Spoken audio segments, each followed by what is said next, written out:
अब तक हमने नेशनल इनकम की तीनों क्लासेस में सबसे पहले हमने नेशनल इनकम का मीनिंग समझा।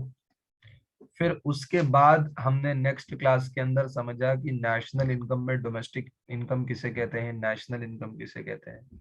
ठीक है जी। जीडीपी एट एमपी का क्या मतलब है, जीडीपी एट एफसी का यानी मार्केट प्राइस क्या है, फैक्टर कॉस्ट क्या है, ये सारी बातों को हमने आगे कवर अप किया। अब जो हम आज से सीखने जा रहे हैं वो हम सीखेंगे मेथड्स ऑफ कंप्यूटेशन। आज से क्या सीखेंगे हम? मेथड्स ऑफ कंप्यूटेशन लिखेंगे, मेथड्स ऑफ कंप्यूटेशन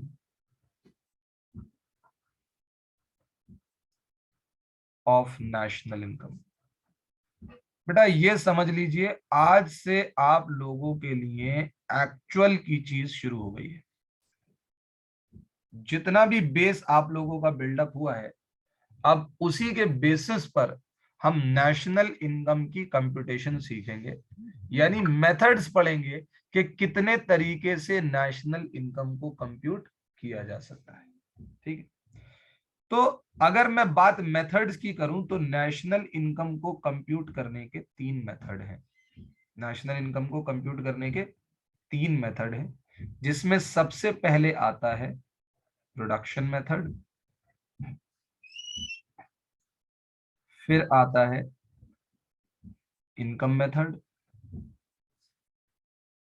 और सबसे लास्ट में आता है एक्सपेंडिचर मेथड। हाँ जी, कितने मेथड बताए मैंने आपको? तीन मेथड बताए हैं। एक है प्रोडक्शन मेथड, एक है इनकम मेथड, और एक है एक्सपेंडिचर मेथड। ठीक है, और हम इन तीनों मेथड को यूज करके नेशनल इनकम को कंप्यूट या एस्टिमेट करना सीखने जा रहे हैं। समझ में आती है बात या नहीं आती? तो शुरुआत करते हैं हम सबसे पहले प्रोडक्शन मेथड से। कौन से मेथड से? प्रोडक्शन मेथड से।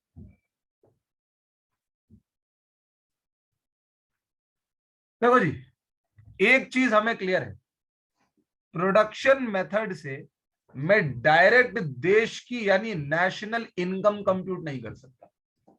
अगर मैं प्रोडक्शन मेथड का फॉर्मूला आप लोगों को बताता भी हूं तो पहले एक चीज आप मेरी समझ लीजिए कि आप प्रोडक्शन मेथड को यूज कर कर अगर सबसे पहले कुछ कंप्यूट कर पाएंगे तो वो होगा जीडीपी एट एमपी। हाँ जी, क्या होगा? GDP at MP. और आप सभी को मालूम है जीडीपी एट एमपी का क्या मतलब है। जीडीपी एट एमपी का मतलब ये है market value of goods and services produced within the domestic territory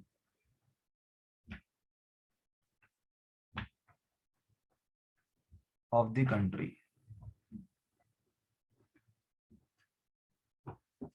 हाँ जी, प्रोडक्शन मेथड से हम क्या कंप्यूट कर रहे हैं?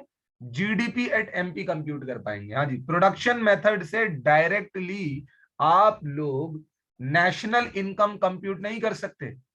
प्रोडक्शन मेथड को यूज कर कर अगर हम सबसे पहले कुछ कंप्यूट कर पाएंगे, प्रोडक्शन मेथड का जब हम फॉर्मूला यूज करेंगे तो हम अगर कुछ कंप्यूट कर पाएंगे तो वो क्या कंप्यूट कर पाएंगे? GDP at MP. Sir GDP at MP किसे कहते हैं?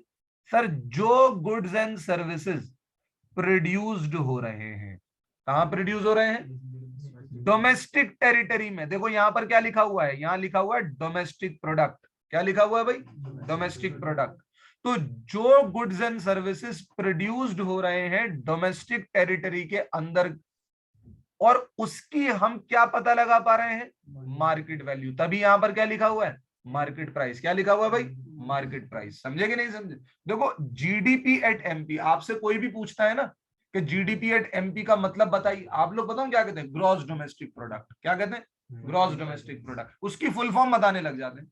अरे आप बच्चे आप खुद देखिए, आप आराम से डेफिनेशन बता सकते हैं।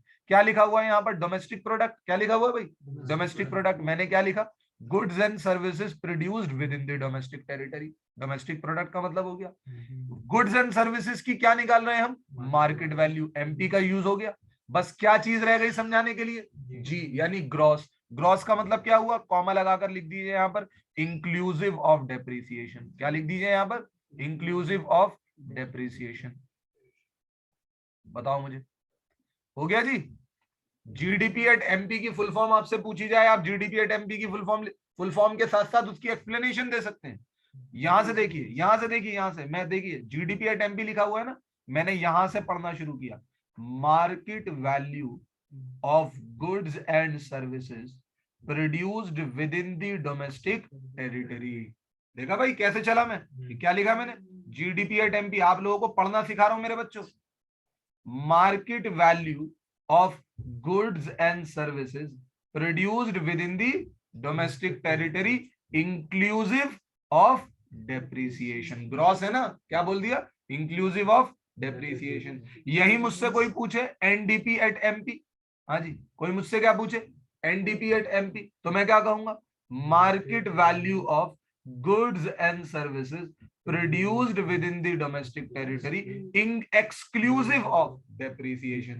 बताओ मुझे, बहुत से लोग इसको रट्टा लगाते हैं, समझ आई बात ही नहीं, आपको कुछ समझने की जरूरत, कोई दिक्कत ही नहीं है इसके अंदर, समझे कि नहीं समझे। जीडीपी एट एमपी और एनडीपी एट एमपी को कैसे रीड कर सकते हैं बताइए मुझे, समझ में आता है नहीं आता आप लोगों को, इज देयर एनी प्रॉब्लम। हाँ जी बच्चे, चलिए अब ये चीज आप अपने पास लिख लेना, क्योंकि मैं एक अलग से क्लास में आपको ये सारी चीजें लिखवाऊंगा कि जीडीपी एट एमपी को आप कैसे पढ़ सकते हैं, एनडीपी एट एमपी को आप कैसे पढ़ सकते हैं। फिलहाल लेकिन ये दोनों चीजें आपने कवर अप कर ली है, जीडीपी एट एमपी को कैसे पढ़ा जा सकता है और एनडीपी एट एमपी को कैसे पढ़ा जा सकता है। समझ आई बात ये नहीं, इज देयर एनी प्रॉब्लम। चलिए मेन मुद्दे पे दोबारा से वापस आते हैं, मेन मुद्दे पे दोबारा से वापस आते हैं। प्रोडक्शन मेथड के अंदर आपसे क्या कहा गया है कि हमें प्रोडक्शन मेथड को यूज करके, प्रोडक्शन मेथड को यूज करके नेशनल इनकम पता करनी है। क्या पता करनी है, नेशनल इनकम। तो जो फॉर्मूला मैं आप लोगों को प्रोडक्शन मेथड के अंदर सिखाऊंगा उसको यूज करके आप जीडीपी एट एमपी निकाल पाएंगे। क्या निकाल पाएंगे, GDP at MP. Sir direct national income क्यों नहीं निकाल सकते, डायरेक्ट एनएनपी एट एफसी क्यों नहीं निकाल सकते। मेरे बच्चे एक बात बताइए, ये कौन सा मेथड है, प्रोडक्शन। नाम से ही क्लियर है, अगर पता लगा सकते हो तो देश के अंदर प्रोड्यूस्ड होने वाले प्रोडक्शन की वैल्यू को ही पता लगा सकते हो, नाम से ही प्रोडक्शन मेथड है ना। तो अगर आप प्रोडक्शन मेथड को यूज करके कुछ पता कर सकते हो तो देश के अंदर प्रोड्यूस होने वाले गुड्स एंड सर्विसेज की मार्केट वैल्यू को ही पता कर सकते हो। समझे कि नहीं समझे, इज देयर एनी प्रॉब्लम, समझ में आती है। जब आपको जीडीपी एट एमपी आप आइडेंटिफाई कर लेंगे तो प्रीवियस क्लास में मैंने बताया तो है कि जीडीपी एट एमपी को एनएनपी एट एफसी कैसे बनाना है। यहां पर क्या लिखा हुआ है, ग्रॉस, यानी इसमें से अभी कुछ माइनस होना बाकी है। ग्रॉस वैल्यू मतलब जिसमें से स्टिल कुछ माइनस होना बाकी है, और जीडीपी में ग्रॉस का मतलब क्या है, क्या माइनस होना बाकी है, डेप्रिसिएशन। आप पहले डेप्रिसिएशन को माइनस करेंगे, जैसे ही आप डेप्रिसिएशन माइनस कर देंगे जी किस में कन्वर्ट हो गया, एन में, तो ये क्या बन गया, net domestic product at market price. ये क्या है भाई, डोमेस्टिक प्रोडक्ट। क्या है, डोमेस्टिक प्रोडक्ट किसके बराबर होता है, डोमेस्टिक इनकम के बराबर होता है। तो मुझे डोमेस्टिक इनकम नहीं चाहिए, मुझे क्या चाहिए, मुझे नेशनल इनकम चाहिए। और नेशनल इनकम के लिए आपको फैक्टर इनकम फ्रॉम अब्रॉड को जोड़ना पड़ता है और फैक्टर इनकम टू अब्रॉड को माइनस करना पड़ता है, क्योंकि भाई हमारे देश के अंदर डोमेस्टिक इनकम जनरेट हुई है लेकिन नॉन रेसिडेंट्स की है यार, वो हमारी नेशनल इनकम नहीं होती, उसे माइनस करना। हमारे देश की डोमेस्टिक इनकम में दूसरे देश में जो हमारे रेसिडेंट्स हैं उनकी फैक्टर इनकम नहीं है भाई, उन्हें जोड़ना है हमें। तो हमारी डोमेस्टिक इनकम किस में बदल जाती है, नेशनल इनकम में। तो आप कहां पहुंच जाते हैं, एनडीपी से एनएनपी पे पहुंच जाते हैं। कहां पहुंच जाते हैं, एनएनपी में। क्या रह जाता है लास्ट में, एमपी। क्या रह जाता है, एमपी। मार्केट प्राइस का मतलब क्या हुआ, गुड्स की मार्केट वैल्यू। क्या मतलब, और आपको मार्केट वैल्यू नहीं चाहिए, आपको क्या चाहिए, फैक्टर कॉस्ट। क्या चाहिए, क्योंकि गुड्स के अंदर जुड़ी हुई फैक्टर कॉस्ट ही देश की इनकम होती है। समझ में आई बात, ये नहीं सर मार्केट वैल्यू के अंदर तो टैक्सेस भी जुड़े होते हैं। क्या जुड़े होते हैं, इनडायरेक्ट टैक्सेस, और सब्सिडीज माइनस हुई भी होती हैं। तो इनडायरेक्ट टैक्सेस जो जुड़े हुए हैं उन्हें माइनस कर दो, जो सब्सिडीज माइनस हुई है उन्हें ऐड कर दो, आपको क्या मिल जाएगा, एनएनपी एट एफसी। आप देख रहे हैं 3 चीजों पर फोकस है हमारा, ग्रॉस को नेट में बदलना है, डोमेस्टिक को नेशनल में बदलना है, और मार्केट प्राइस को फैक्टर कॉस्ट में बदलना है। बात समझिए कि नहीं समझिए? Is there any problem? अरे बताइए बच्चे, समझ में आता है या नहीं आता? हाँ जी। बस ले देकर बात ये समझ में आई सर कि ये जो प्रोडक्शन मेथड का फॉर्मूला लगाकर हम डायरेक्ट एनएनपी एट एफसी नहीं निकाल सकते। हमें पहले क्या निकालना पड़ेगा? जीडीपी एट एमपी निकालना पड़ेगा। क्या निकालना पड़ेगा? GDP at MP. और इस जीडीपी एट एमपी को बाद में हम किस में कन्वर्ट कर देंगे? एनएनपी एट एफसी में कन्वर्ट कर देंगे। बात समझे कि नहीं समझे? Is there any problem? चलिए शुरू करते हैं। तो सर प्रोडक्शन मेथड को यूज करके हम जीडीपी एट एमपी तो निकाल सकते हैं, लेकिन प्रोडक्शन मेथड को यूज करके जीडीपी एट एमपी निकलेगा कैसे? ये तो बताइए। हाँ जी, बात समझ आ रही है नहीं आ रही? आप लोगों को ये पता लग गया, ये तसल्ली हो गई कि जीडीपी एट एमपी निकालकर हम एनएनपी एट एफसी में उसे कन्वर्ट कर सकते हैं, लेकिन प्रोडक्शन मेथड को यूज करके जीडीपी एट एमपी तो निकालना ही पड़ेगा ना। बताइए, आएगा ना? बताओ बेटा। तो अभी हम लोग यही चीज सीखेंगे कि प्रोडक्शन मेथड को यूज करके जीडीपी एट एमपी कैसे निकाला जा सकता है।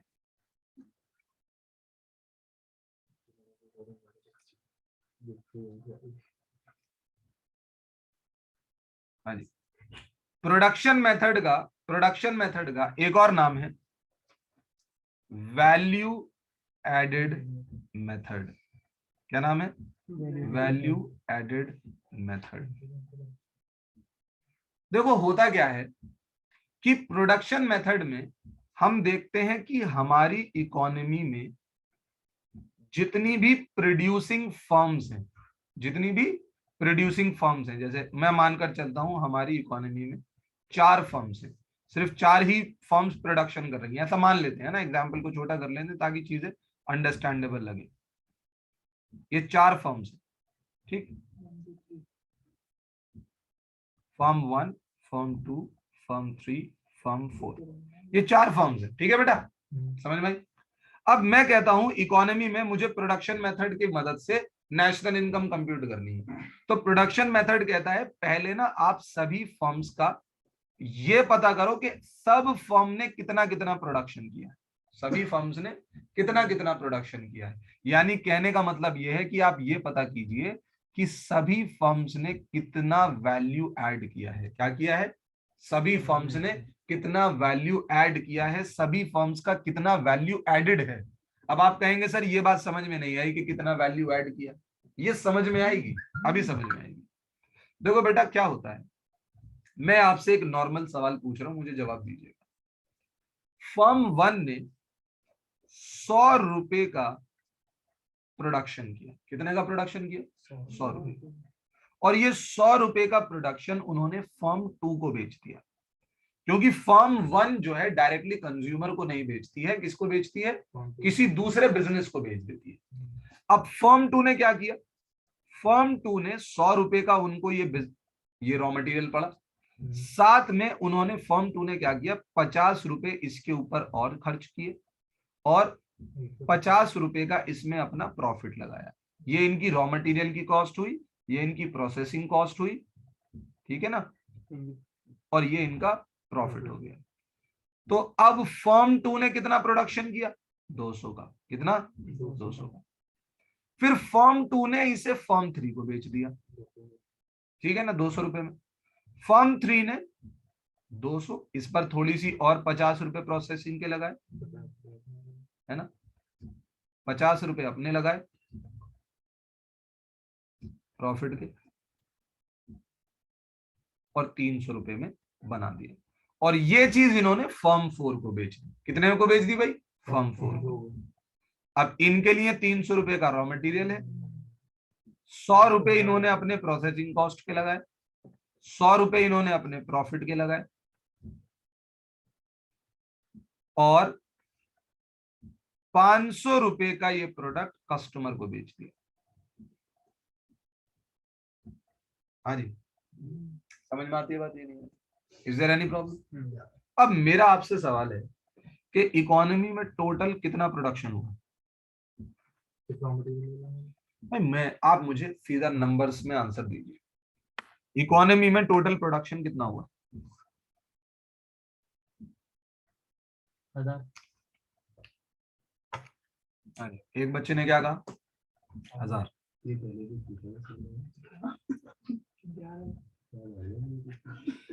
इसे याद आ रहा है लेकिन आंसर अब भी नहीं पता इसे।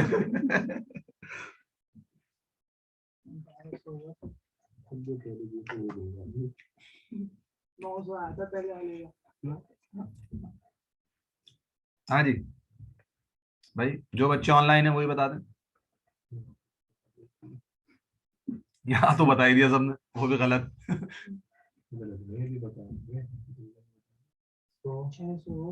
अच्छा ये तो 100 का प्रोडक्शन गया है। 50 150 200 500 हुआ 700। आराफ कह रहा है 900 हो जाए। 500 पहले 900 के बारे में रहा। ये कर रही है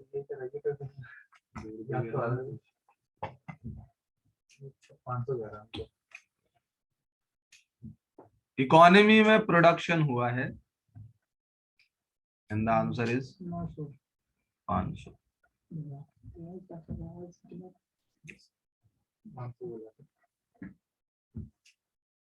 बहुत सौ ने बताऊं क्या किया? 100, 300, 600, 1100, ऐसे ही हुआ नहीं हुआ? सबको जोड़ दिया। फर्म 1 ने 100 का प्रोडक्शन किया, फर्म 2 ने 200 का प्रोडक्शन किया, फर्म 3 ने 300 का प्रोडक्शन किया और फर्म 4 ने 500 का प्रोडक्शन किया। लेकिन आप एक चीज नहीं देख रहे कि ये जो 200 का इस फर्म ने प्रोडक्शन किया, इसका 100 रुपए का प्रोडक्शन इसमें ऑलरेडी जुड़ा हुआ है, नहीं जुड़ा हुआ?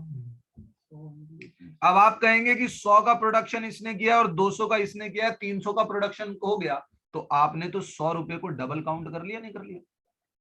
हाँ जी भाई, इसके लिए जो रॉ मटेरियल है वो किसी दूसरे का ही तो प्रोडक्शन है। अगर मान लेते हैं इकोनॉमी में 2 ही फर्म्स होती तो और आपसे पूछा जाता है कि टोटल प्रोडक्शन कितने का हुआ है, तो आपका आंसर 200 होना चाहिए। बताऊं क्यों? क्योंकि 100 का प्रोडक्शन इन्होंने किया और जो ये 200 का प्रोडक्शन इन्होंने किया है ना, इसमें 100 तो ऑलरेडी कोई और प्रोड्यूस कर चुका है। आपने जो वैल्यू ऐड की है वो आपकी तरफ से एक्स्ट्रा वैल्यू एडिशन है प्रोडक्शन में, क्योंकि ये 100 तो ऑलरेडी प्रोड्यूस हो चुका है। प्रोडक्शन में आपने जितनी वैल्यू एडिशन की है वो जीडीपी को बढ़ाता है। समझे कि नहीं समझे? फिर इन्होंने कहा कि भाई 300 में 100 इनका भी जोड़ लिया, 200 इनका भी जोड़ लिया। अरे भाई ये तो और ज्यादा डबल काउंटिंग हो गई। समझे कि नहीं समझे? भाई इनका 100 इस 200 में जुड़ा हुआ है और ये 200 यहां मौजूद है। इन्होंने कितना वैल्यू एडिशन किया? 100। समझ आई बात या नहीं? ऐसे ही इनका 300 यहां जुड़ा हुआ है, इन्होंने कितना वैल्यू एडिशन किया? ये 200। इन्होंने वैल्यू ऐड किया 100 का, इन्होंने वैल्यू ऐड किया 100 का, इन्होंने भी वैल्यू ऐड किया 100 का और लास्ट में इन्होंने वैल्यू ऐड किया कितने का? 200 का। तो इकोनॉमी में अगर टोटल प्रोडक्शन हुआ है तो कितना हुआ है? 500 का। समझ में आती है बात? समझे कि नहीं समझे? हाँ जी बच्चे, इसीलिए प्रोडक्शन मेथड को हम और क्या कहते हैं? Value added method. फर्म ने कितना प्रोड्यूस किया है वो पता करने का मतलब यह है कि आप ये पता कीजिए कि फर्म ने कितना वैल्यू ऐड किया है। समझ आई बात या नहीं? और उसी वैल्यू एडेड की मदद से आप जीडीपी निकाल सकते हैं। सारी फर्म्स की अगर आप वैल्यू एडेड निकाल लेते हैं तो आपको क्या पता लग जाती है? जीडीपी पता लग जाती है। समझे कि नहीं समझे? Is there any problem? इसे निकालने का एक और तरीका था कि डायरेक्टली आप क्या कर सकते हैं? फर्म 4 का प्रोडक्शन देख सकते हैं। क्या देख सकते हैं? फर्म 4 का प्रोडक्शन। लेकिन हमारी आदत यही है कि हम सारी फर्म्स के प्रोडक्शन को क्या करते हैं? टोटल करते हैं। जैसे कि हमने क्या किया यहाँ पे? 1100 किया। क्या किया? कोई बात नहीं, आप इन सारी प्रोडक्शन को ऐड कर लीजिए। 100, 200, 300, 500 ऐड कर लीजिए। इसे कहते हैं वैल्यू ऑफ आउटपुट। क्या कहते हैं? सबने कितना कितना आउटपुट प्रोड्यूस किया उसे आप निकाल लीजिए, कोई मसला नहीं। लेकिन आप जानते हैं कि प्रोडक्शन तो कितना हुआ है? सिर्फ 500। तो आपको 600 को क्या करना पड़ेगा? माइनस। और वो 600 कैसे पता लगेगा? 100 प्लस 200 कितना हुआ? 300 प्लस 300 कितना हुआ 600। इस 600 को आप यहां से माइनस कर दीजिए, क्योंकि ये 600 ऑलरेडी सारा का सारा जुड़ा हुआ है, और इसी को मैं कहता हूं इंटरमीडिएट कॉस्ट। क्या कहता हूं मैं इसे? Intermediate cost. समझ आई बात? ये नहीं है value of output GDP at MP नहीं होगा आपका। समझ आई? जो वैल्यू ऐड हुई है आउटपुट में, जो वैल्यू ऐड हुई है आउटपुट में, वो आपका ग्रॉस डोमेस्टिक प्रोडक्ट होगा। समझ आई बात? ये नहीं। वैल्यू ऑफ आउटपुट में तो क्या हुआ है, आपने सारी फर्म्स के आउटपुट को जोड़ तो दिया, लेकिन वहां पर डबल काउंटिंग हुई है। क्या हुई हुई? जैसे फॉर एग्जांपल आप कह रहे हैं फर्म 2 ने 200 का प्रोडक्शन किया है और फर्म 1 ने 100 का प्रोडक्शन किया है, तो टोटल प्रोडक्शन 300 का हो गया। तो भैया जो फर्म 2 ने 200 का प्रोडक्शन किया है ना, उसमें ऑलरेडी 100 जुड़ा हुआ है। अगर आप 200 और 100 को दोनों को अलग अलग ले लेते हैं, तो आप क्या कर रहे हैं? डबल काउंटिंग कर रहे हैं आउटपुट प्रोड्यूस की। क्या कर रहे हैं? Double counting. यानी 100 पहले फर्म 1 के नाम पे भी कम क्या हुआ, जुड़ा, और यही 100 रुपए फिर फर्म 2 के अंदर भी दोबारा से जुड़े। तो बताओ, एक ही चीज 100 रुपए की प्रोड्यूस हुई है, उसे दो बार काउंट कर रहे हो, तो बताओ ज्यादा आउटपुट की वैल्यू निकल कर आ जाएगी नहीं आ जाएगी? इसीलिए मैंने आपको पहले समझाया हुआ है कि सिर्फ फाइनल गुड्स की कॉस्ट को, किसको? फाइनल गुड्स की कॉस्ट को नेशनल इनकम के लिए क्या करते हैं? कंसिडर करते हैं। अब ये 100 रुपए था, ये 100 रुपए इसने तो प्रोड्यूस किया, लेकिन अभी ये बाउंड्री लाइन ऑफ प्रोडक्शन से बाहर नहीं आया, अभी और जाकर इसके अंदर वैल्यू एडिशन होनी बाकी है। इसने जो 200 का प्रोडक्ट बनाया, स्टिल इसमें वैल्यू एडिशन होनी बाकी है। इसने जो 300 का बनाया, इसके अंदर स्टिल और वैल्यू एडिशन होनी बाकी है। लेकिन जब 500 का बन गया, तो अब इसमें कोई वैल्यू एडिशन होनी बाकी नहीं है। इसीलिए इसको आप क्या कहते हैं? Final goods. क्या कहते हैं? Final goods. और ये जो 100 इसके पास, 200 इसके पास, 300 इसके पास, इसमें स्टिल वैल्यू एडिशन होनी बाकी है, तो इन्हें क्या कहते हैं? Intermediate goods. क्या कहते हैं? और इंटरमीडिएट गुड्स के ऊपर लगा हुआ अमाउंट क्या कहलाता है? Intermediate cost. क्या कहलाता है? Intermediate cost. तो अगर आप लोगों को वैल्यू ऑफ आउटपुट में से वैल्यू एडेड निकालना है, क्या निकालना है? Value added. यानी एक्चुअल में यह पता करना है कि कितना आउटपुट प्रोड्यूस हुआ है, तो डबल काउंटिंग खत्म करने के लिए आपको इंटरमीडिएट कॉस्ट को माइनस करना पड़ेगा। क्या बोला मैंने? डबल काउंटिंग खत्म करने के लिए आपको इंटरमीडिएट कॉस्ट को माइनस करना पड़ेगा, तभी आप लोगों के पास क्या आ पाएगा? वैल्यू एडेड आ पाएगा। बताइए बात समझ आती है या नहीं आती? हाँ जी, फटाफट बताइए बेटा, सबको मेरी बात क्लियर होती है नहीं होती? बहुत टिपिकल कॉन्सेप्ट है, टेक्निकल कॉन्सेप्ट है। समझ में आई बात या नहीं? बहुत से लोग बताऊं क्या करते हैं, कहते हैं जीडीपी एट एमपी निकालनी है, वैल्यू एडेड में value of output minus intermediate cost. इसलिए हो रहा है क्योंकि हम क्या निकालना है? प्रॉफिट निकालना है। ये हमारी आउटपुट की वैल्यू है, ये उसका खर्चा है। नहीं भाई, वैल्यू ऑफ आउटपुट में से इंटरमीडिएट कॉस्ट माइनस करने के पीछे रीजन ये नहीं है कि हम खर्चे को माइनस कर रहे हैं। हमें तो पूरे प्रोडक्ट की वैल्यू चाहिए होती है, लेकिन वैल्यू ऑफ आउटपुट में से इंटरमीडिएट कॉस्ट माइनस करने के पीछे रीजन ये है कि उसके अंदर वो जो प्रोडक्ट एक फर्म के लिए है, वो दूसरी फर्म ने भी अपने आउटपुट में उसे जोड़ा हुआ है, तो डबल काउंटिंग हो रही है। क्या हो रही है? Double counting. तो आपको क्या करना है, जब तक वो गुड फाइनल गुड नहीं बन गया, तब तक वो क्या रहा? इंटरमीडिएट कॉस्ट रहा हर किसी फर्म के लिए। तो उस इंटरमीडिएट कॉस्ट को आप जब तक हटाएंगे नहीं, तब तक आपको डबल काउंटिंग खत्म होगी नहीं, और आपके पास हर एक फर्म का वैल्यू एडेड निकल कर आएगा नहीं। बताइए जी, सबको मेरी बात क्लियर हुई नहीं हुई? हाँ जी बच्चे, is there any problem?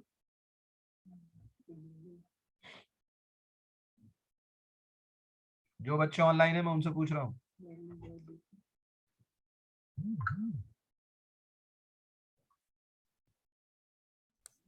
Ji sir, clear है।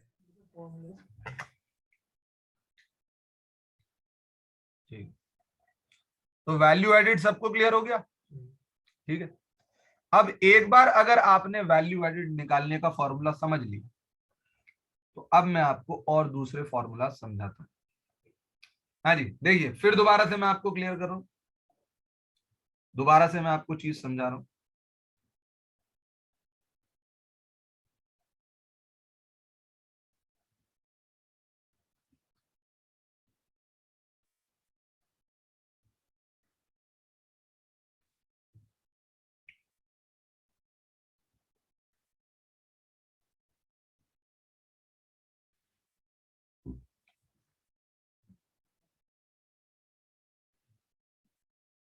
इस फर्म ने कितने का प्रोडक्शन किया था? 100 रुपए का। इन्होंने इन्हें बेचा, इन्होंने उस 100 रुपए के प्रोडक्शन को कितना बना दिया? 200। तो अब अगर आपसे पूछा जाए इकोनॉमी में वैल्यू ऑफ आउटपुट क्या है, तो आप कहेंगे 100 रुपए इसने दिए, 100 रुपए का प्रोडक्ट इसने बनाया, तो वैल्यू ऑफ आउटपुट तो 300 है। लेकिन टोटल प्रोडक्शन की वैल्यू 300 नहीं कह सकते आप, क्योंकि जो इस 200 ने, यानी ये जो 200 है, इस 200 में बताइए 100 ऑलरेडी जुड़ा हुआ है, नहीं जुड़ा हुआ? तो अगर आप एक्चुअल में पता लगाना चाहते हैं कि आउटपुट कितना प्रोड्यूस हुआ है, तो आपने 300 तो कंसिडर कर लिया, 100 इसने बनाया, 200 इसने बनाया, लेकिन इस 200 के अंदर ये 100 ऑलरेडी जुड़ा हुआ था। तो आपको इंटरमीडिएट कॉस्ट को क्या करना पड़ेगा? माइनस, ताकि आपको पता लग सके इकोनॉमी में प्रोडक्शन कितना हुआ है? 200 का। इसीलिए इंटरमीडिएट कॉस्ट को माइनस करना जरूरी। इन्होंने 100 रुपए की प्रोडक्शन में वैल्यू ऐड करी, इन्होंने भी 100 रुपए की ही प्रोडक्शन में वैल्यू ऐड करी, तो टोटल 200 का ही प्रोडक्शन हुआ। समझे कि नहीं समझे? Is there any problem? तो इस बेसिस पर हमारा ये फॉर्मूला बना, value added is equals to value of output minus intermediate cost. अब होता क्या है कि हम वैल्यू ऑफ आउटपुट निकालने की कोशिश करते हैं। क्या करते हैं? वैल्यू ऑफ आउटपुट, यानी सारी फर्म्स ने कितना आउटपुट बनाया है, सारी फर्म्स ने कितना आउटपुट बनाया है। सर ये कैसे पता लगता है? इसका फॉर्मूला होता है sales plus change in stock, sales plus change in stock. Sir sales plus change in stock तो बाद में बताइएगा, पहले ये बताइए ट्रायंगल किस चीज के लिए? ये ट्रायंगल को हम कहते हैं डेल्टा। क्या कहते हैं? डेल्टा। पढ़ते इसे कैसे हैं? डेल्टा। लेकिन इस डेल्टा का मीनिंग होता है बदलाव, चेंज। ठीक है जी? तो आप लोग इसको कैसे पढ़ेंगे? Sales plus change in stock is equals to value of output. Sir आप इसका लॉजिक समझाइए कि sales plus change in stock कर कर आउटपुट की वैल्यू कैसे आती है? देखो मैं आपसे सीधी सीधी सी बात कहूंगा, आपने कितने का आउटपुट बनाया वो आपको पता करना है। तो उसके लिए सिंपल सा तरीका ये है कि आपने जो आउटपुट बनाया होगा वो बिक गया होगा या नहीं बिक गया होगा? या तो वो बिक गया होगा या फिर वो आपके स्टॉक में बचा हुआ होगा। फर्म ने कितना प्रोडक्शन किया है ये कैसे पता लगेगा? या तो उसने अपने प्रोडक्शन में से कोई सामान बेच दिया होगा या कुछ उसके पास बचा हुआ होगा। समझ में आती है बात या नहीं आती? Is there any problem? तो मैं कहता हूं कि भैया फर्म ने 5 लाख रुपए की सेल्स करी है। कितने की सेल्स की है? 5 लाख रुपए की सेल्स। तो कोई मुझसे पूछे कि भाई कितना प्रोडक्शन हुआ है, तो आप कहेंगे कि भाई 5 लाख का प्रोडक्शन हुआ। कैसे कह दिया भाई आपने 5 लाख का प्रोडक्शन हुआ? क्योंकि सेल्स भी 5 की हुई है। कितने की? सेल्स भी 5 लाख की हुई। तो भैया तो फर्म के पास कुछ सामान उसके गोडाउन में भी तो पड़ा होगा, वो भी तो देखो। गोडाउन में जाकर देखा तो देखा भाई 2 लाख रुपए का स्टॉक पड़ा हुआ है। कितने का? 2 लाख रुपए का स्टॉक पड़ा हुआ। भैया तुमने 7 का प्रोडक्शन किया है। कितने का प्रोडक्शन किया है? 5 लाख का सामान तुमने बेच दिया, 2 लाख का सामान तुम्हारे स्टॉक में है, तो टोटल प्रोडक्शन कितने का हो गया? 7 लाख का हो गया। अब वो प्रोड्यूसर कहता है भैया सुनो मेरी बात, आप मेरी बात सुनिए, ये जो 2 लाख रुपए का स्टॉक पड़ा हुआ है ना, इसमें 50,000 रुपए पिछले साल का है। 50,000 पिछले साल का, और नेशनल इनकम आपको इस साल की निकालनी है ना, तो प्रोडक्शन भी किस साल का पता कीजिए? इस साल का पता कीजिए। तो मैं कहूंगा अच्छा ठीक है, तो 5 लाख का प्रोडक्शन इस साल बिक गया, तो वो आ गया। प्लस पिछले साल कितना रखा हुआ था? 50,000। इस साल कितना रखा हुआ है? 2 लाख। तो ये जो 1.5 लाख से स्टॉक चेंज हुआ है, 1.5 लाख से जो ये स्टॉक चेंज हुआ है, वो तो मैंने इसी साल प्रोड्यूस किया होगा ना। तो इसीलिए अगर आप आउटपुट की वैल्यू पता करना चाहते हैं तो आप सेल्स के साथ क्या जोड़ते हैं? सिर्फ स्टॉक नहीं जोड़ते, क्या जोड़ते हैं? Change in stock. समझ में आई बात या नहीं? तब जाकर आपको पता लगता है कि आपने कितना आउटपुट इस साल प्रोड्यूस किया है। समझे कि नहीं समझे? और चेंज इन स्टॉक निकालने का फॉर्मूला क्या है? Closing stock minus opening stock. Closing stock minus opening stock. बात समझ में आती है नहीं आती? Is there any problem? हाँ जी बच्चे। भाई साल के एंड में कितना स्टॉक पड़ा हुआ है और साल के शुरुआत में कितना स्टॉक था? तो जितना स्टॉक में बदलाव आया, हाँ भाई, साल की शुरुआत में कितना था? 50,000 का। साल के एंड में कितना पड़ा हुआ है? 2 लाख। तो यानी ये 1.5 लाख का स्टॉक कैसे बढ़ गया? मैंने बनाया होगा। दूसरी चीज, और 5 लाख का स्टॉक मैंने बेच भी दिया, तो वो कैसे बढ़ गया? वो कैसे बिक गया? क्योंकि वो भी मैंने बनाया हो। तो जितना स्टॉक में चेंज आया है और जितना मैंने सामान बेचा है, वो पता करके मुझे क्या पता लग जाएगी? Value of output. समझे कि नहीं समझे? तो सर मुझको प्रोडक्शन मेथड में क्या निकालना है? बेटा प्रोडक्शन मेथड में आपको निकालना होता है वैल्यू एडिड। क्या निकालना होता है? Value added. और वैल्यू एडिड निकालने के लिए आपके पास फॉर्मूला क्या होता है? Value of output minus intermediate cost. क्या होता है? Intermediate cost. ठीक है जी। और फिर उसके बाद आप क्या करते हैं? जो आपके पास वैल्यू ऑफ आउटपुट है उसे कंप्यूट करने के लिए आप क्या फॉर्मूला लगाते हैं? हाँ जी, sales plus change in stock. और सर चेंज इन स्टॉक कैसे निकलता है? चेंज इन स्टॉक के लिए आप फॉर्मूला लगाते हैं closing stock minus opening stock. बताइए जी, बात अच्छे से समझ में आती है आपको?